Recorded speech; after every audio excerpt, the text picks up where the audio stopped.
Welcome to Concussion Talk Podcast. I'm Nick Mercer. This is episode 63.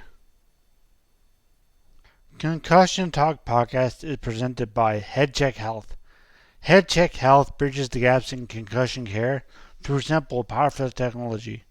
Join organizations like the Canadian Football League, Track Factory Racing, the Canadian Junior Hockey League, Eastern Washington University, and Volleyball Canada, who rely on HeadCheck Health to improve communication and optimize care.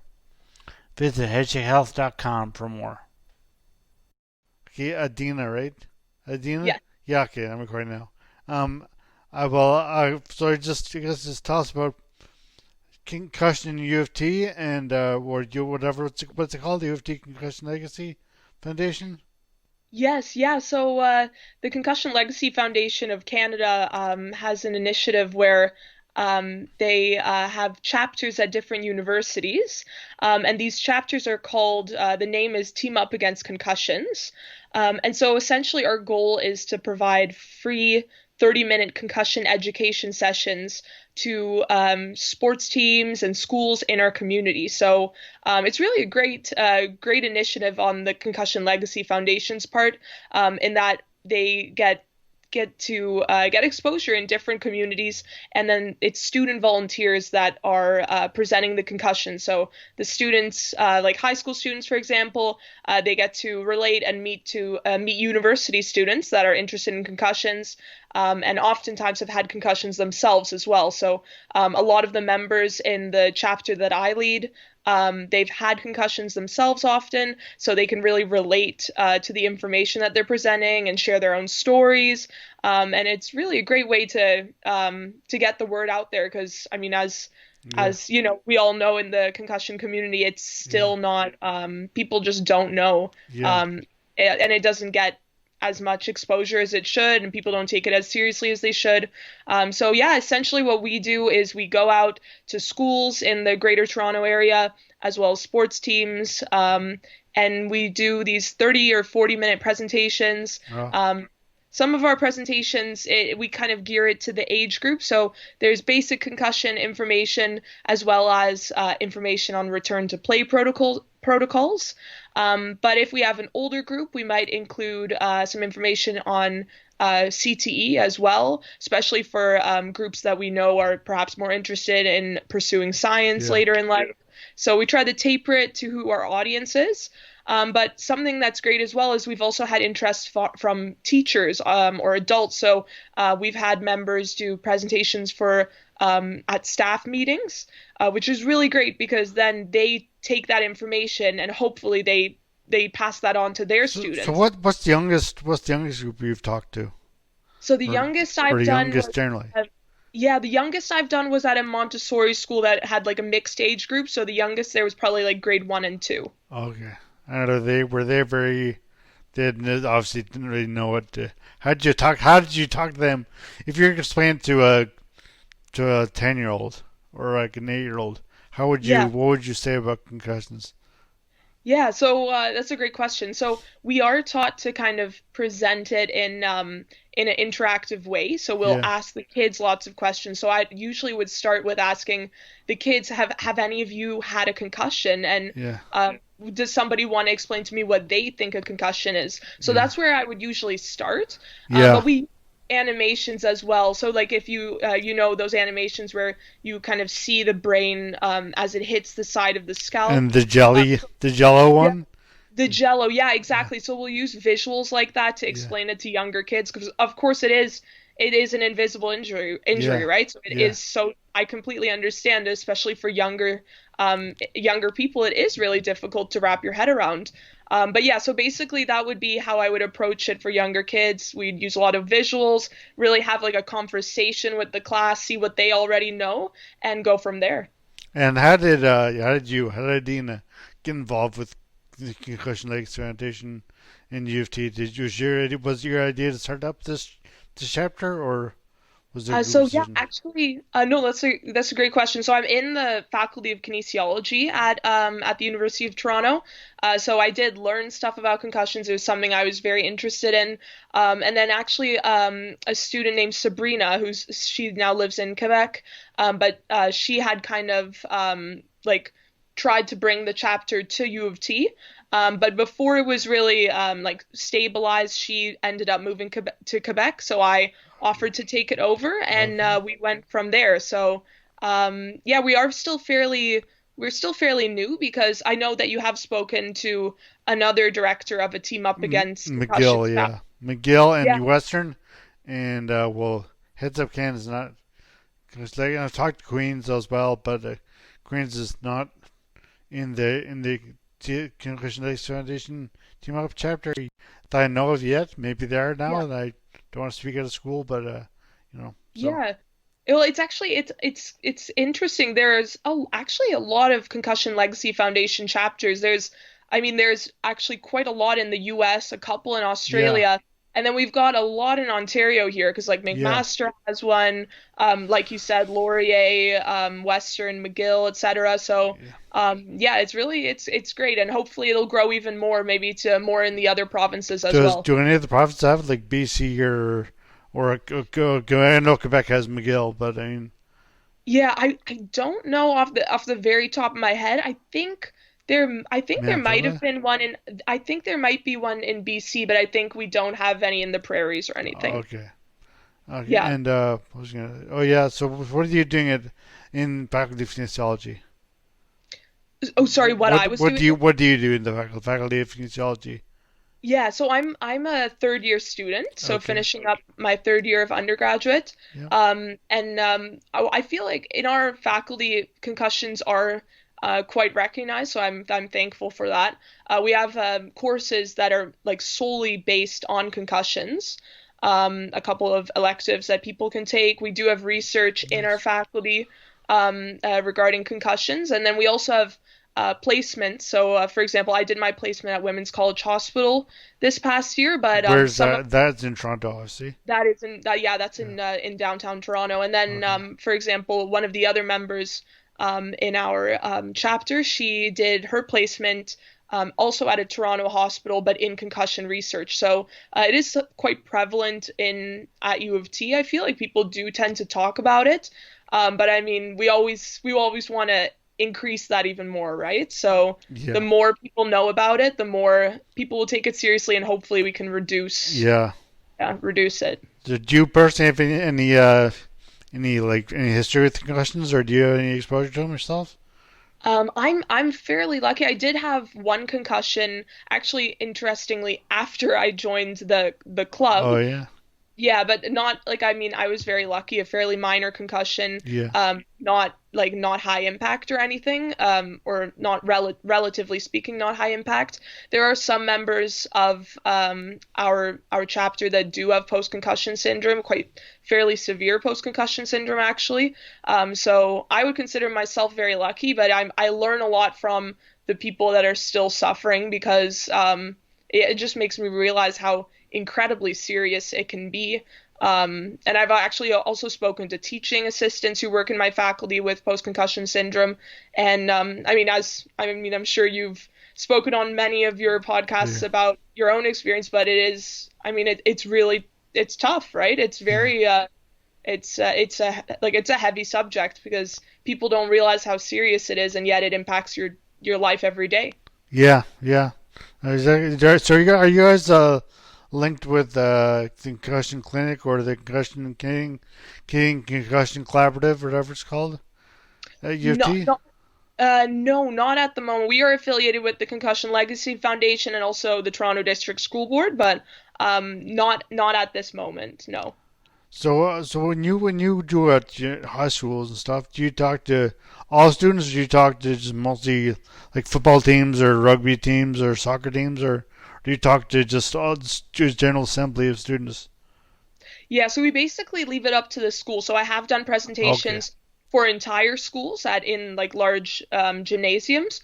But then sometimes if the teachers can't fit in for all the classes, what we'll do is we'll speak to there's a couple schools in Toronto that have like special kind of streamlined courses for students that do high performance sport.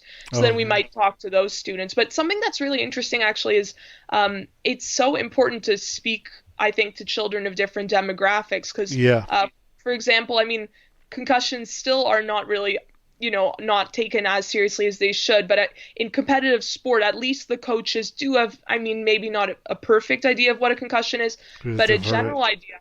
But we did a couple of presentations actually in a school in a slightly underprivileged area in Toronto and slightly lower socioeconomic status, and I found that a lot of those children, they did say, oh, you know what, based on what you're telling me, I think I have had a concussion before, but it wasn't during organized sport. It was like during street play, so maybe like Yeah. hockey on Okay. like ball hockey or Okay. I'm not Yeah. sure, Yeah. street hockey, stuff like that. So if there wasn't necessarily as much support for them, so opposed to when if there's a coach there, Yeah. then the student still has more support. But if you're just like playing on with your friends and you get a concussion, then I There's no mean trainer. there's no support. Yeah. So it's really concerning. So I think especially for students like that, it's so important that we are able to offer them that knowledge, the knowledge that they deserve to have. So yeah. Yeah. Do you find that most when you go to high schools, just generally, do you find that even just so not just sports teams, but from the general audience, do you find that a lot of people say that they've had concussions or they think they may have had one? Do you find that comes a lot? Yeah, I mean, I've never done a presentation where nobody had a concussion, Okay. but I definitely think a lot of them are very honest in that they didn't take it seriously enough or they didn't take Yeah. time off. So, yeah, they don't take enough time to rest, but I do think the concussions are, I mean, prevalent in every age group, every school. And are they willing to talk about it, or are they just or more silent? Want to keep say I'm bad one, it's no big deal, whatever. Don't want to figure out it's no big student work, but or do they Yeah, actually want to talk about what they're it's feeling, what they're going through? Yeah, well, I mean, like some of that because one of the questions that I ask when I do presentations or when we do presentations is what symptoms, like, could you give me some examples of symptoms you may have experienced so we can get the ball rolling there? Because of course, I mean, the variety of symptoms that one can get from a concussion are so variant that makes diagnosis very difficult too. So I always ask Okay. them, what type of symptoms have you experienced? Could be different for you versus your friend. So let's compare, let's contrast. So some of them do talk about it. Sometimes, of course, you have to get them a little comfortable first before, I mean, speaking up in front of your peers can always be daunting. And especially, like you say, yeah, if you maybe have, like, if you feel a bit vulnerable talking about it, of Yeah. course, we would never pressure somebody, but No. we always ask for volunteers to share their experience if they're comfortable. So I know I'm right now. Obviously, you're not teaching any schools, but so now is a difficult time to get anybody interested anyway to want to. I mean, I know my podcast is not as many listeners. I find that people are bombarded with a lot of health news otherwise. So and just another health crisis, whatever they want to call it, like it's concussions are, then that's not really interested to do that now. But what U of T now is you guys are closed or are you doing exams now or what's going on with U of T itself like your students was? Yeah, so the University of Toronto, yeah, we are closed. Well, I mean, our school is still going on, so like last night I had a assignment due. I still have another exam. So, yeah, we're still learning, we're still doing our exams, but we are closed. So that does make it, of course, difficult. Any presentations we had Yeah, planned, yeah, canceled, of course. So after we are going to wait for our exams to be over just so that our members, we can get yeah, our exams completed, but we're hoping to maybe do a couple Zoom sessions where we talk about yeah. concussion. I know that some of the other chapters actually have support groups. So like I went post to McGill's actually a few weeks ago at the McGill's support group. If you can diffuse them, Exactly. they're really good. Yeah, they were Yeah, no, excellent. they're incredible. They're really they're definitely like working on getting everything digital and stuff, which is I mean something that we're all just gonna have to come to Yeah, terms with and yeah, start exactly. doing, right? Given the situation. Yeah. So I mean, but you're playing for for next year, I guess. For you hope for fourth year to start in September, hopefully, just your fourth year, or you don't, Yeah, you're I mean, not, I who wish I knows? could tell you, right? Like Yeah, it's so in exactly. the air. I'm honestly just preparing for whatever. I mean, I could also see it. Yeah, I can't speak on behalf of the Yeah. University of Toronto, but who knows, right? I mean, health has to be prioritized, so maybe we'll be like closed for longer. Who knows? And well, just for you personally, what time did you pass in last night, and what exam do you have coming up? Oh, I had a sports medicine assignment due last night, and then I have I'm taking an immunology course, so it's called the Immune Oh, System and right, Infectious that's Diseases. interesting now. I know, right? Yeah, Yeah. very applicable to the news. So that's what I'll be studying for in the next week or so, and then I have that exam, and then I will be done third year. So Do you yeah, study viruses and like recombinant DNA and stuff, or yeah. So stuff like that. That's yeah, definitely some of the topics that are covered. that's me. Think will there be any coronavirus questions? You think, or do you anticipate? Maybe. Yeah, Yeah, maybe. It is really a weird like doing everything online is I yeah, mean it's gotta be. of course we were all online a lot before, but this is unprecedented. And I'm also thinking of when I think of people that might still have post-concussion syndromes, Yeah, I mean if screens are a trigger for them, of course, this yeah, is like, brutal. So, yeah, it's so that's why one of the reasons why I think it's great that is doing those support groups because like this is a difficult time for everyone. So if you're still suffering from post-concussion syndromes, then I mean the time is even more difficult. yeah. And the good thing about it also with online, like I was saying, I did that concussion support group with Miguel last week and 2 weeks ago, and both this is now recording on April 10th. Is it? Is it 10th today? Yeah, Friday the 10th. Yeah. Anyway, so I did that with them like last week, 2 weeks ago. But you can also just don't even put on your video and just have your headphones attached to your computer and just turn it away or whatever, and not have video. You can just speak. You don't need to see. You don't need to see people to hear them. Like this podcast is not visual, so you can just listen to it. Just like don't no point to turn anything computer screen staring at it just because it's there. If it feels uncomfortable, then don't do it. But Yeah. yeah, I know. Like this, I did because we did a podcast. Well, I did it last week. That was we put it on Tuesday. I did it Hmm. on last Thursday, but with the Brain Injury Canada, and they talk about coping mechanisms and challenges they have for people with brain injury and stuff, and that's a great thing. And she was, and Michelle McDonald, the executive director of Brain Injury Canada, was saying that it's a difficult time for people with brain injury and people have like so obviously the time spending your time you're spending a lot of time alone anyway, and you're spending a lot of time away from Yeah. people, and it's just good to be able to get out. Like you don't have any way to vent to get out. Just see people. If you see somebody like me, oh, you don't get to see people much, but I see someone once a week. You can't even do that now. You just gotta Yeah. It just it's so unfortunate, and also, I mean, many people also know that concussions can also have mental health yeah implications. So they are already, I mean, they're already assuming that like the COVID pandemic could already yeah have mental health implications for the general public. So if you're already at a higher risk because you're potentially struggling with symptoms or something, it just amalgamates the possible risk of mental health problems. So yeah it's definitely important that we keep the support up.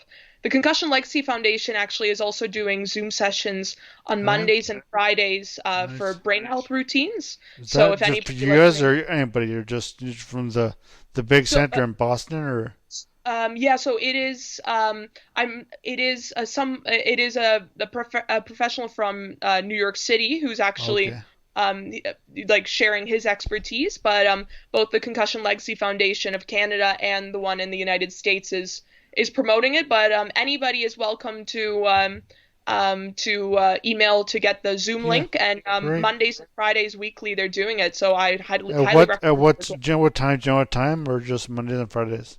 I know on Friday it's at 3:30, and then I just have to double check for it's just double checking on the Monday. I don't want to Yeah, give you the wrong information. no worries. Yeah, but so that's a great opportunity as well. Let's see. Hmm.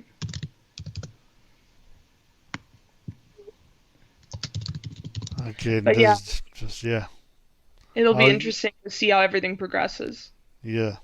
I'll just either cut out this dead air or let this go and just feel no talking like I'm doing right now randomly, just speaking nothing, saying nothing, but just keeping people interested. And I'm watching CBC now in the background. Okay. And yeah, do you see the time there now at all? No. Yeah, Okay. so I do. So it is okay. So yeah, on Mondays it's at 11 a.m. and then the one on Friday is at 3:30. And it is and I said already that it is expertise from New York City.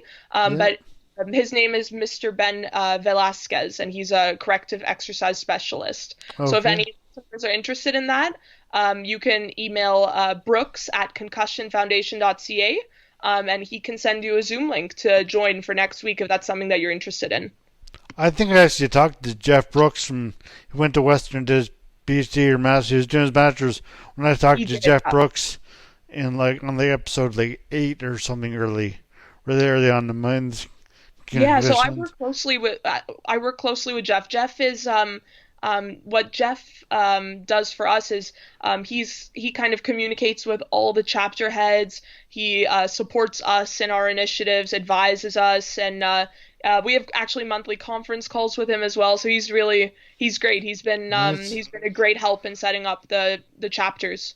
And also on speaking of that, just help you with recruiting and how do you, or if not, how do you find people to join or to have a sheet like next now is not really the time to talk, but like in normal circumstances, what would you do to get people to alert people to it? U of T Concussion Legacy Foundation. Yeah, so what I actually did is I asked my faculty if they could send out an email on my behalf to all the students in the Faculty of Kinesiology, just to like an email that explained what we did Yeah, and yeah, what type of numbers we were looking for.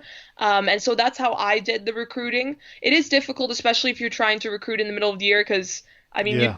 Toronto, we do, we're known for we're hustling a lot. We have a lot of assignments and stuff often. So, but I did get a lot of interest, and it is too bad that the pandemic happened in this regard as well, Yeah. because we were really at the stage where we were solidifying everything, and training a lot of new volunteers and everything. But of course, a lot of those types of operations have halted at this point, or just we had to press pause on some stuff like that. But yeah, so we're going to try to go as digital as possible, and otherwise, when things go back to normal, pick up as quickly as possible. And if things were normal, school year ends April 30th, or Yes, that's correct. so Yeah. you guys wouldn't do any school presentations in May, or did you have any sign down for May or June? Yeah, we were also hoping to do like to present at camps in the summer,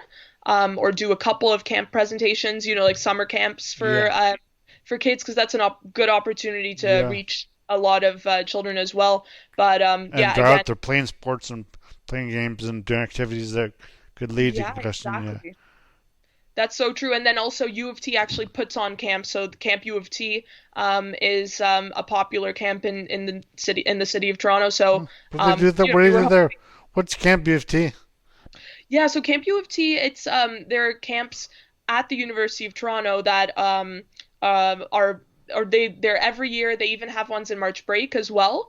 So it's yeah, it's basically summer camps or March break camps for Okay. children in Toronto, and they do a lot of exercise. They get to use the U of T facilities. So yeah, that's I think probably other universities do Yeah, yeah, similar yeah. things. I think Memorial here does. Memorial University of Newfoundland, where I am. They do that. They do. I went to a few computer and basketball camps when I was younger. Okay, I cool. went basketball. I'm not very good at it, but I went there. I went there like Yeah. twice.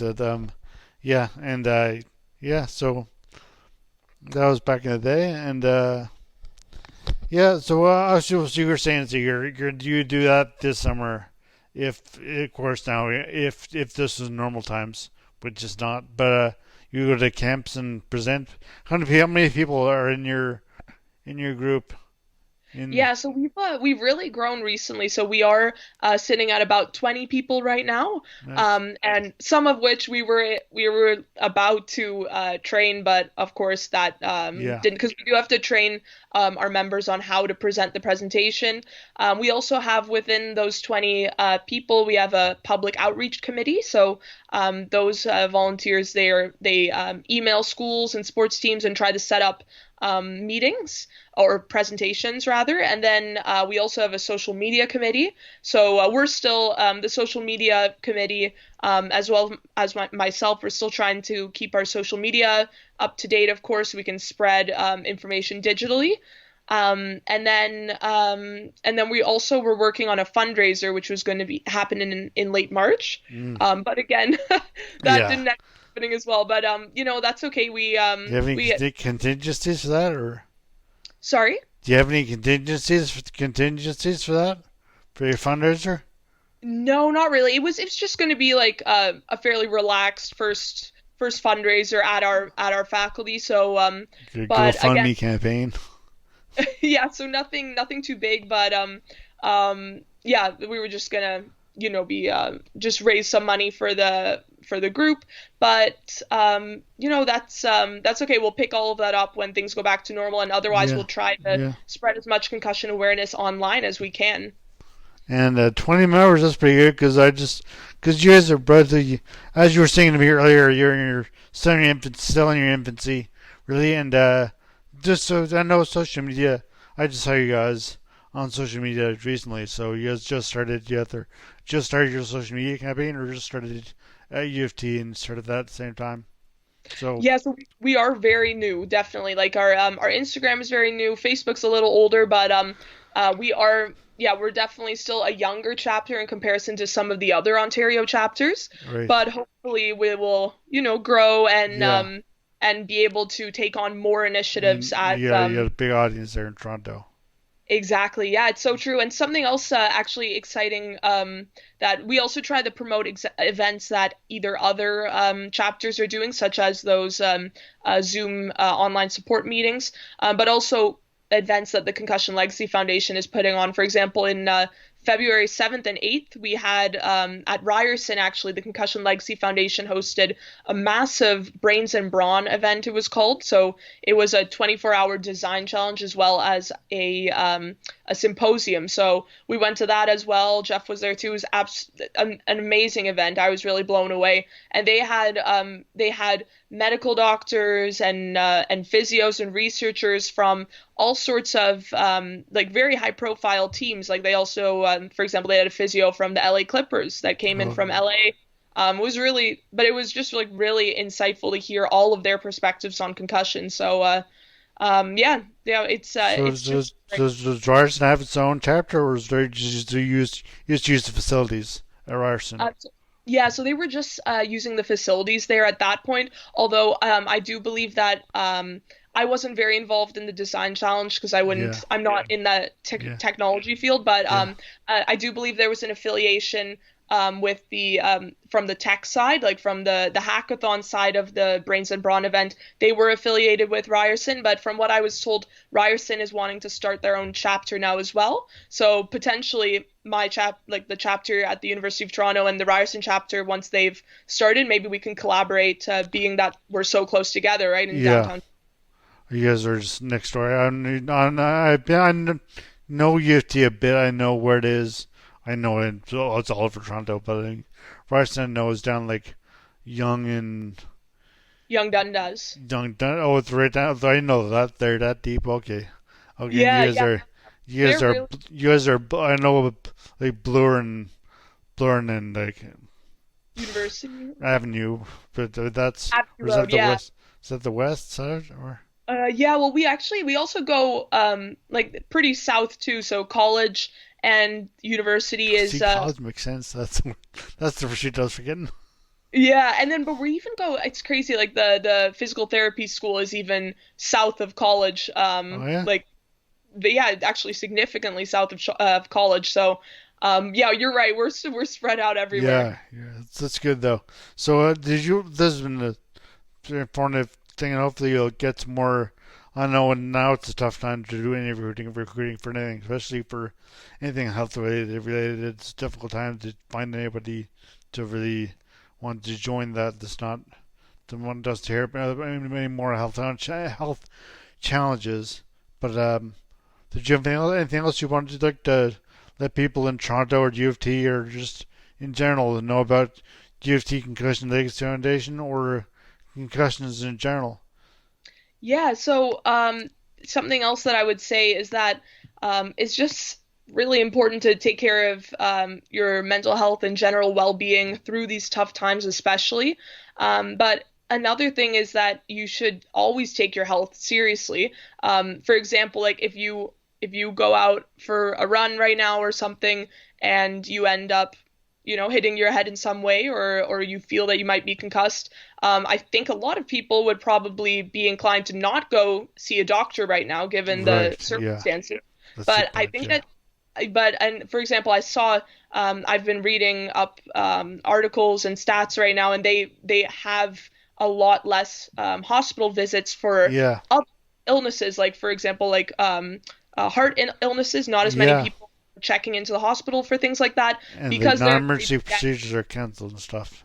yeah, and of Yeah. course, I completely understand that, but at the same time, as you've seen with, yourself and Yeah. others in my chapter as well, the concussion symptoms can Accidents be, do happen. Yeah.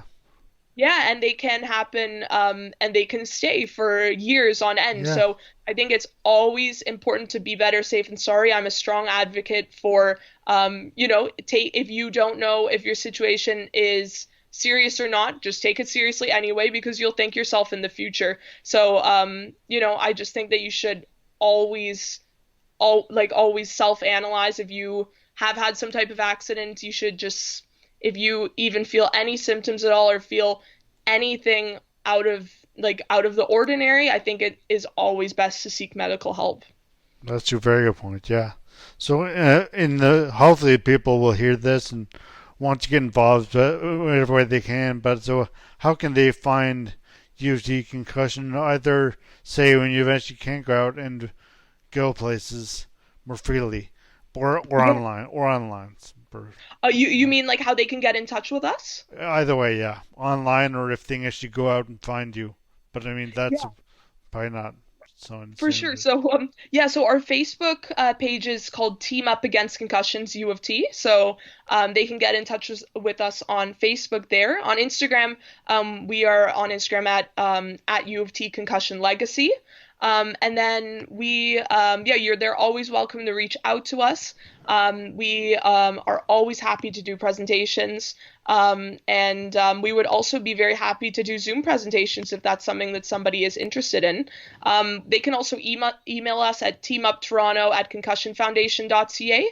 And you know what, we're always, whether or not you're interested in a presentation, we're also just happy to chat or we can't obviously offer medical advice because we aren't medical professionals ourselves, No, but we are always happy to offer support or connect you with other people that may be going through the same thing you are, and hopefully we can reduce concussions, but also, educate.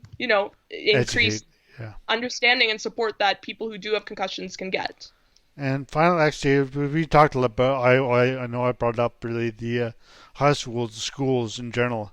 But who Yeah. else did you present to? The schools and camps?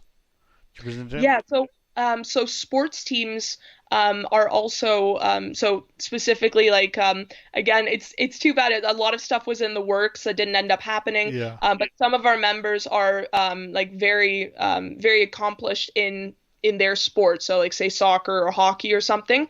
So then we were planning on going to like a rep rep soccer practice and do a presentation for them, or stuff like that.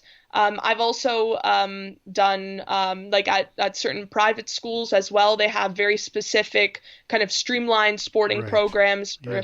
for students that are potentially maybe they'll be going into like professional sports. So it's always really interesting to do presentations for them as well because they have a very different perspective than the average person, given that they've been so integrated in like the sports world for Yeah. their entire life. Yeah.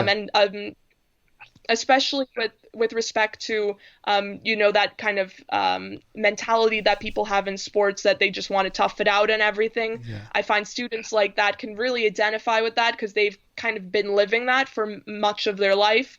And so in those situations, I think it's even more important to explain to them that you shouldn't tough it out just because you want to impress your coach or just because you want to get the scholarship or something. You just have to prioritize like the longevity of your life, and your overall well-being is so much more important than Yeah. something like that. So that's something I really try to hone in on presentations like that.